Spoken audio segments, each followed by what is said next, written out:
अस्सलाम वालेकुम। नेक्स्ट हमारा जो टॉपिक है चैप्टर 1 से थर्ड टॉपिक हमारा एजाइल मॉडल। ठीक है, ये एक मेथड है, जैसे हमने लास्ट क्लास में पढ़ा कि वाटरफॉल मॉडल होता है। उसमें वाटरफॉल में ये था कि फ्लो की तरह, वाटर की तरह स्टेप बाय स्टेप था। पहला स्टेप कंप्लीट होगा तो हमारा दूसरा स्टेप जो है वो चलेगा। ठीक है, अब ये नेक्स्ट हमारा मॉडल है, ये क्या है, ये फ्लेक्सिबल है। जो हमारा पिछला मॉडल था वाटरफॉल मॉडल, वो इतना फ्लेक्सिबल नहीं था। वो हमारा जो है वो स्मॉल प्रोजेक्ट्स के लिए अच्छा था, लेकिन जो बड़े प्रोजेक्ट्स थे उनके लिए वो अच्छा नहीं था। उसके काफ़ी ज़्यादा डिसएडवांटेजेस थे। जैसे अब ये अगली चीज़ एक न्यू अपडेट्स आती है तो पिछली चीज़ से बेहतर होती है। पिछले में जो हमारे पास कह लें आप डिसएडवांटेजेस होते हैं, कमियाँ होती हैं, जो नेक्स्ट वाला मॉडल आता है वो उसकी कमियों को जो है वो फुलफ़िल कर रहा होता है काफ़ी हद तक। ऐसे ही जो है हमारी अपडेट्स आती रहती हैं। पहले जो अगर हम देखें फॉर एग्जांपल व्हाट्सएप को अगर हम 3-4 साल पहले देखें तो उसमें जो पहले कमियाँ थी अब वो नहीं है, अब वो काफ़ी अपडेट उसमें हो गई हैं। तो ऐसे ही ये जो सारे स्टेप्स होते हैं, अब रिसर्च वगैरह उन पे होती है और एक नई चीज़ जो है वो सामने आती है। अब इस मेथड में हमारे पास क्या है, इसमें हमारे पास क्या होता है कि the flexible way of developing software in small parts. ये स्मॉल पार्ट्स में जब वो सॉफ्टवेयर को क्रिएट करता है, it allowed team to make changes easily and get feedback quickly while the project is still going on. अभी इसमें project चल रहा होता है तो हमारे पास कोई इशू आता है तो हम उसको साथ जो है वो सॉर्ट आउट कर लेते हैं।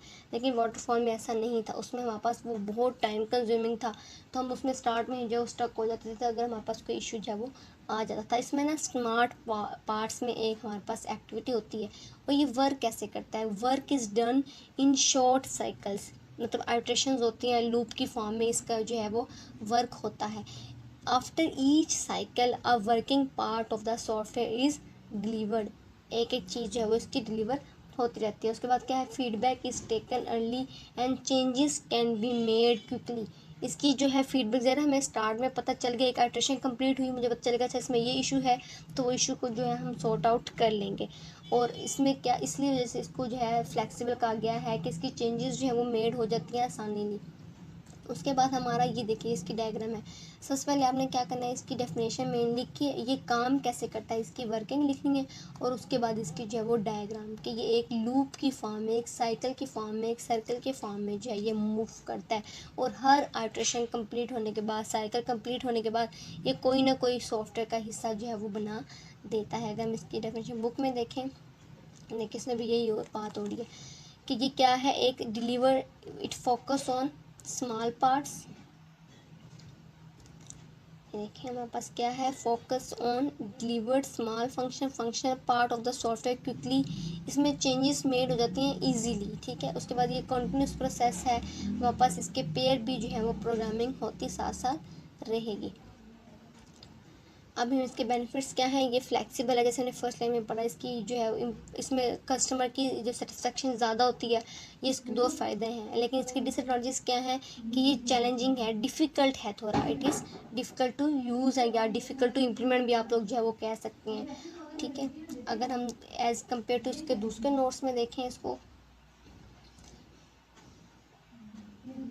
इसमें हमारे पास क्या आ जाएगा, इसमें कॉमन प्रैक्टिस है, कंटिन्यूस जो है इसकी इंटीग्रेशन होती रहती है, regular adding new code to the main system to catch problem easily. जब भी हम लोग न्यू एक फीचर ऐड किया तो उसमें अगर कोई इशू आएगा तो वो साथ ही जो वो सॉर्ट आउट हो जाएगा। ठीक है, उसके बाद इसका अगला प्रोसेस है, ऐसे ही हम लोग pair bye pair new features add करते रहेंगे और उस चीज़ को इम्प्लीमेंट करके उसमें जो इश्यूज़ हैं तो वो हमारे वो सॉर्ट आउट होते रहेंगे साथ साथ। उसका पेयर प्रोग्रामिंग है, इसमें 2 developer work together on the same computer.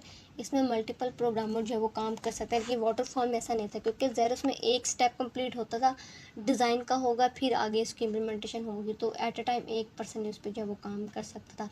अब इसका बेनिफिट क्या है, ये वेरी फ्लेक्सिबल है। ठीक है, और उसका दूसरा बेनिफिट ये है कि बेटर कस्टमर सेटिस्फैक्शन। ठीक है, इसकी लिमिटेशन अगर देखी जाए क्या है, डिसएडवांटेज इसके हैं कि लेस ये है हार्ड फॉर बिग प्रोजेक्ट्स, ये भी जो है वो बड़े प्रोजेक्ट्स के लिए मुश्किल है। इसमें टीम वर्क है, अगर जितनी बड़ी टीम होती जाएगी तो जो है ना वो हमें प्रोजेक्ट को मैनेज करना डिफ़िकल्ट हो जाएगा। और needs active participation, all team member and client must be involve regularly. ज़रा उसमें इसमें देखिए एक सर्कल कंप्लीट होता है, फिर जब अगला होने लगना है तो फिर उस पर प्लानिंग होनी है। तो इसके लिए एक्टिव टीम चाहिए और एक्टिव ही कस्टमर चाहिए। क्लाइंट जो भी हमारा जिसने भी ऐप बनवाई है फॉर एग्जांपल, तो उसको वो चीज़ दिखाई जाएगी, अच्छा आपकी इतनी ऐप की चीज़ बन गई, अब नेक्स्ट इसमें ये बनना, आप इसमें ऐसे ही चाह रहे हैं, उसको दोबारा से बताएंगे। वो दोबारा से अगर अपनी ऐप में कोई चेंज करना चाहेगा तो हमें दोबारा से उस चीज़ को रिपीट कर देगा। ये लेस प्रिडिक्टेबल है। कैसे timeline and final result can change due to continuous update and feedback. इस वजह से जो है ये लेस प्रिडिक्टेबल है। आज के लिए हमारा ये टॉपिक इतना ही। अल्लाह हाफिज़।